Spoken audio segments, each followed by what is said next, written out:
introduction and opening remarks for today's program, we highlighted they're going to have a discussion on an education fund that has been launched already. We want some details and how far we've come as a country in terms of funding the education campaign for the Ebola. But now the scale of the Ebola disease demands that all hands on deck to approach to prevent the virus from entering the country. And in the event that it ends, there will be enough education to the general public so that lives will not be lost. Now, this government is doing through the Ghana Health Service under the Ministry of Health. And to that effect, the government has released an amount of 6 million Ghana cedis of the 25 million Ghana cedis earmarked for this social project. But then, considering that the disease does not discriminate, Dalex Finance, a leasing company limited, a private institution, has come on board to lead the private sector operators to provide financial support to scale up the educational drive on Ebola. In the studio this morning, I have Chief Executive of Dalex Finance, and it's in the person of Mr. Kenneth Kwabena Thompson. Good morning, sir. Good morning. Most welcome. Thank you. Wonderful. I saw at the back page of the Business Financial Times yesterday that Dalex pledges the 100,000 Ghana cedis to support the fight against Ebola, and I feel that this calls for an in-depth analysis of what you hope to do. Now, first of all, what informed Dalex's decision to champion the cause of creating Ebola Education Fund? Okay. You know, for quite some time, as I've got to know more about Ebola, I've become extremely concerned about how easily it spread. That's right. So, for example, I have roots in Shama. Okay. You know, Shama is in the western region. Most people fish, a lot of people fish. So, and you know, movement along the coast is very fluid. So a relative comes in, they are throwing up, they are running, they have blood coming from orifices. The last thing on anybody's mind is Ebola. They are going to care for the person. They'll probably take the person to a prayer camp, might take them to a district hospital. So I have been thinking that there must be some way by which we can help. And, you know, by being a company, a leading company, it gives us an opportunity to provide some help. And I've always championed the fact that the private sector in Ghana is a game changer. We can see the changes the private sector have brought to healthcare, financial services, airline aviation. And so somebody needs to do something about it. I mean, I happen to be the messenger. But above all, I really love this country. I mean, what I am, what Dalex is all from Ghana. I've got nowhere else to go. I think that there are enough good people in this country to make a difference. That's right. And that we should start. I mean, I remember watching TV some years ago in England, and some, you know, long-haired white person comes and says donate to Ethiopia, and he was banging the table and going on, and I'm thinking, is this guy for real? And that was Bob Geldof. And see the contribution that Life Aid eventually made. And I think that we should show leadership. Collectively, we can make a difference. Okay. So I just happen to be the messenger. All right. But I think that the ease by which Ebola can spread in this country is so easy.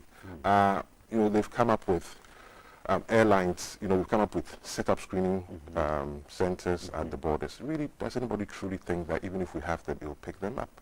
People walk across the border, and what we need is information. But collectively, we can make a difference. I just happen to be the messenger. Okay. That's all I am. Dalex is not pledging. We've already given 10,000. We've sent text. We have over 1,000 sales executives. We sent text. We're spreading the message. All right. We've printed leaflets. Okay. So you started already, actually? Yes. I mean, that started over 2 weeks ago. And the more I thought about it, the more I thought about the ease at which it could spread. And I'm thinking, no, we have to do something. And so we're using our medium. We're giving, not because we have, we are comfortable. Okay. But I think there's something that says that, you know, if you must giving, you must feel some pain. Is that pain about giving? There's something about giving that we should give up something to be able to give. And we think that a lot of people can give. There are a lot of good people that love this country, that wanted to make a difference, and we can make a difference. Okay. It's down to us.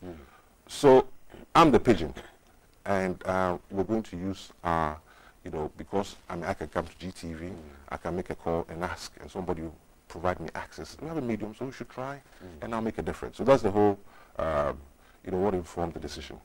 So that's the objective of the initiative, to create awareness? Yes, I think knowledge is power. That's right. And there's no point us sitting in Accra and start to think that, well, it's on the news, well, people are talking about. People do not know. And the information and the awareness is only effective if you're able to pass on the message. And I don't think if I went to Shama a couple of weeks ago, I talked about Ebola. They didn't know what I was talking about. They didn't know. They know what's up. And I'm not surprised. Okay. Why am I not surprised? Probably the information has not been disseminated in a way in which they will understand. Absolutely. And communication is only effective if the other party, can understand it. Right. And I don't want to go to people say government. Who's government? We are government. But the private sector, we should show initiative. And collectively, we can make change. There are enough good people in this country to make change. I see.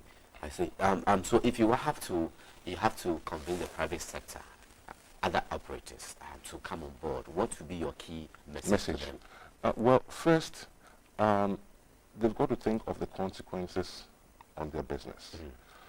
Just think about it. Can you imagine a place like Teshi being quarantined, nobody going in or nobody coming out, or Kanishi, or Osu, or Ringway? I mean, in addition to CD issues, the slowdown in the economy, will be catastrophic. I mean, lives are going to be wiped out. So, in the first instance, it's self-preservation. In the second instance, we should try and make a difference. You can't sit by and allow the few people that we think are not behaving in a way that is appropriate to dictate how the majority of us behave. But just think about it. Can you imagine Accra being quarantined? I mean, but movement along West Africa, people have been moving for centuries. They'll continue to move for centuries, and nobody's going to stop them. So for me, the consequences for business are just huge. And first, think of self-preservation. Second, think of our country. And think of collectively, let's make a difference. I mean, I don't have, I have a few private sector companies that I've already spoken to. Okay. Sec Prints on board, they're printing flyers. Okay. I personally know a few CEOs of companies that I'll call personally. Okay. I'll write to them, I'll call them. But it's self-preservation. All right. We have to do something about it. But the ease of spreading is so easy. Yeah. It's so easy. And you can live behind your four walls in some affluent suburb, but if the whole system collapses, you can't function anyway. At all. You can't function. That's right. I see. Ken, I know that government, we said it's us, yes, but those in power to rule, to lead us, are doing something in that respect, and I know that government has doled out some 6 million Ghana cedis, to try, in a way, education and all that, setting up of centers, holding centers and all that. So where comes this issue? You think that is not enough, right? You're talking about a disease with such dire consequences. We're talking about a disease with, that can spread. I mean, Ebola could spread in Ghana in seconds. I mean, really, it could just spread. The government will do. The people out of our national cake, somebody has made that allocation. More can be done. For a country of 25 million people, a lot of people, farmers, or people in villages, more can be done. So I think that the government has done a good job, but more should be done.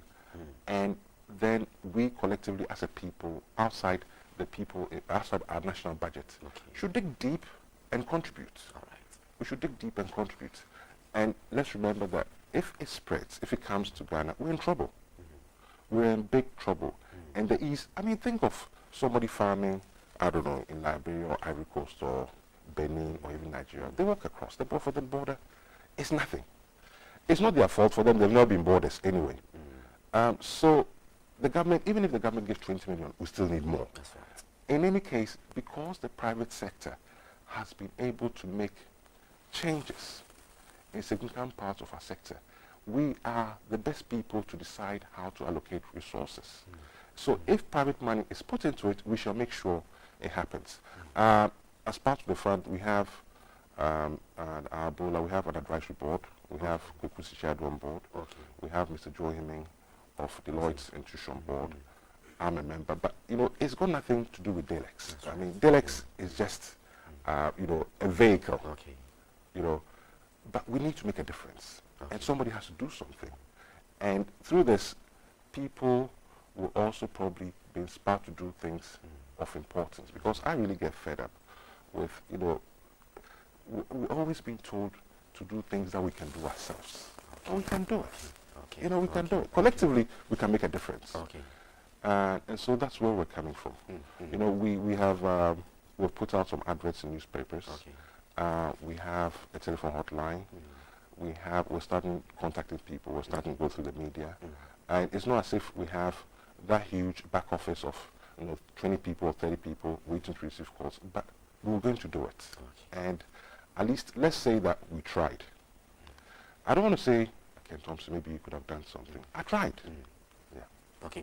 What the target amount we're looking at? We started with 1 million. Ghana cedis. Okay. Yeah, 1 million Ghana cedis. We're putting 100,000. We will extend it to probably 5 million. But I don't want to create, you know, one step at a time. One step at a time. And as we go along, we'll try and increase it. But the important thing is that we've got to start to educate the people.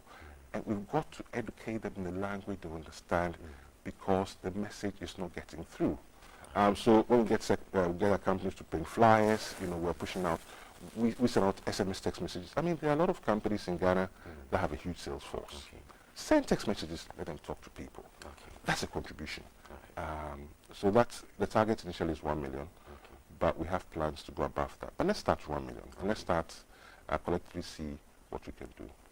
Before you go, Kim, you have partners doing this with you, or you just leading? Yes, no, okay, so it was our initiative. That's right. We've got the BFT supporters.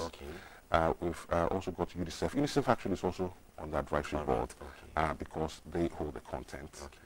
They tell us, you know, this is the best way to do it. Actually, yesterday they were talking about an SMS system where people would actually be able to call in and they'll be given information in their local languages. But let's do this because we love this country. We've got nowhere to go. This is Ghana. This is for us. Nobody's going to change it. We have to change it. The first, your final words about 10 seconds, your final words before we take care of you. What Ghanaians, Ghanaians, whatever we want to do, we can do. Whatever we set ourselves to do, as Ghanaians, we can do it. We shouldn't have fear. At least, let's say we tried. But let's not worry about what 2 or 3 people are doing that we don't like. And let's not use an example to guide us. And let's show that giving, there must be some sacrifice. Giving involves sacrifice.